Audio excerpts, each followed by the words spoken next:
welcome back to my channel. I'm Stephanie, one of the five from I'm so tongue-tied today. And I thought I'd make this video about a review of what it's been like living in an RV for the first time ever, some of the ups and downs we've had, and just gonna go over some of the funny stories. Right now, my three kids are outside in the slightly overcast weather, playing tag and playing with their outdoor toys. My husband's at a job helping someone set up their computer. That's what he does. So, on April 15th, it'll be 5 months since we moved into our RV, 5 months since we started doing this. We have yet to start traveling anywhere. We will be doing that in about 14 days. Oh, in 2 weeks. 2 weeks we'll be doing that. But for the first few months, we decided we wanted to stay stationary while we learned the ins and outs of our RV, broke it in, learned things about it, replaced anything that needed to be replaced, really learn how it worked and what we needed to do to make it better for us to live in and travel around. So we got possession of the RV on November 15th. November 17th at about 10 o'clock at night, we ran out of propane. We have 2 propane tanks. We had 2 propane tanks, and they hold, they're 10 gallons, so they hold about 5 gallons, give or take. Luckily, we didn't live that far from a gas station that was open, so we got more propane. Because let me tell you, 42 degrees in November is really cold. So since then, we now have 3 propane tanks, so we always have a backup. Let's see here, some other funny stories that happened. We chose not to skirt the RV, which a lot of people in the RV park that are here full time, some do, some don't.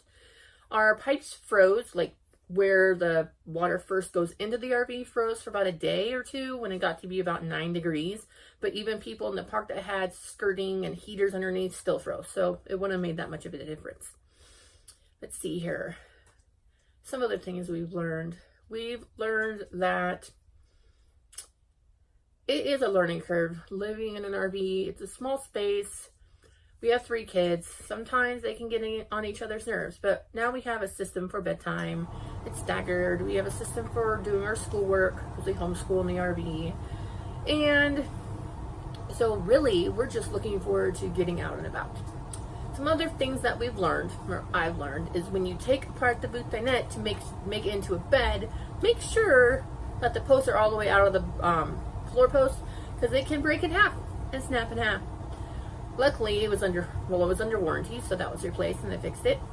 Also, if you have glass cabinets, like we do in our kitchen, right back here, make sure when you put coffee cups into the cupboards, they're not right next to the door, because you can break the glass closing it against a glass coffee cup, and you can get a piece of glass in your foot, and it can get infected, and you can hobble around on crutches in an RV for a week like I just did. It was super fun. Now I got some awesome biceps in my arms. That's pretty good. And let's see here.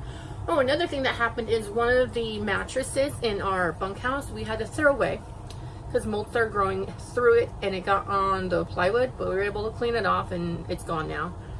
But the reason that we got mold on the mattress is because my son, who's 6 years old, sweats ridiculously. He sweats like he runs a marathon in his sleep. It is amazing how much he sweats. I didn't think anything of it until I went to go put a mattress, like a sheet over the mattress, and there was black stuff, and we took the cover off, and there was black stuff all throughout. Now the mattress is gone, the kids have stopped coughing, and we're good now. But it wasn't from a leak, it was from just him sweating. And then we had to toss another mattress cover out back in November. My 2 younger kids got strep throat. Did you know when kids get strep throat, they can vomit for up to 48 hours nonstop, which is what happened, which is how we ended up throwing out. So we're in the process of getting a mattress for the full-size top bunk area in the bunkhouse replaced. And then all have mattresses and sheets, and we're going to get probably some plastic cover for a couple of the beds. A couple of kids still sweat and or have bathroom issues, which is fine. They're kids, they'll get out of it. Let's see here. What else have we learned in our last few months? Let's see here. It is possible to overbuy at the grocery store. We tend to go through a lot of bread. My husband decided to buy like 5 loaves of bread. We don't really go through that much. Let's see here. What else have we learned? We've learned RVing is not for everybody. You know, it takes patience. It takes planning. We went into this totally blind. The first few months was a major learning curve, but now things are mellowing down. We're getting ready to go on our first mini road trip. We're going to Klamath Falls, which is about 2 to 3 hours from here for a bowling tournament. We come back for 2 weeks, and then we leave on our about 12 state excursion before we come back to Oregon, which is where we're from. So that'll be fun. I'm going to do my best to get more videos posted about our travels. You know, I always try to find a time when I'm not going to be interrupted with the kids, not interrupted with dinner or breakfast or bedtime or bad lighting or my husband wanted to talk to me or something. But most of the time when I try to film a video, Jackson gets in front of me and starts like making fun and faces and gets in front of the camera. So I have to be careful about when I do that. Although I'm sure there'll be times when you'll see kids in the background being funny. So let's see. Oh, so another advice I have is if you're at an RV park that has an RV store that you can charge to your account if you're staying there monthly, be sure you keep track of your expenses as you go because it can add up. One of the months we used a lot of propane. We were stuck here because of a big snowstorm, so we used a lot of food at the RV store, which is more expensive than stores that are not at the RV store, like Safeway, Walmart, Fort Myers, things like that. So it racked up quite a bit. Not too much that we're totally broke, but it was a little bit more than we expected. So always keep an eye out for that. I think I don't really have any other advice about moving into an RV or living in an RV, but just I think the overall thing is expect a big learning curve if you move in an RV for the first time.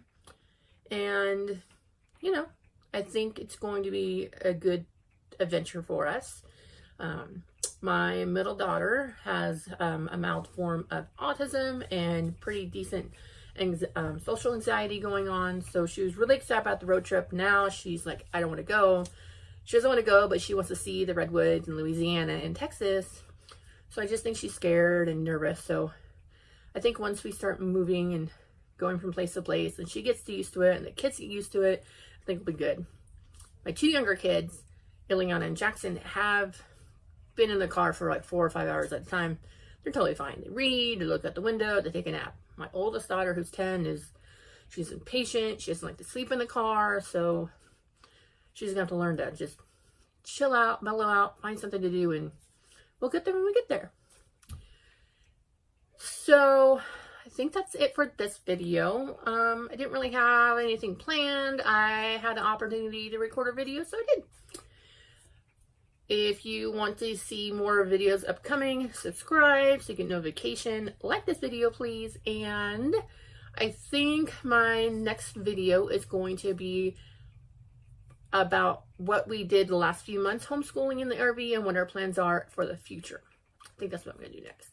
Anyways, thank you for watching, and as always, have a great day.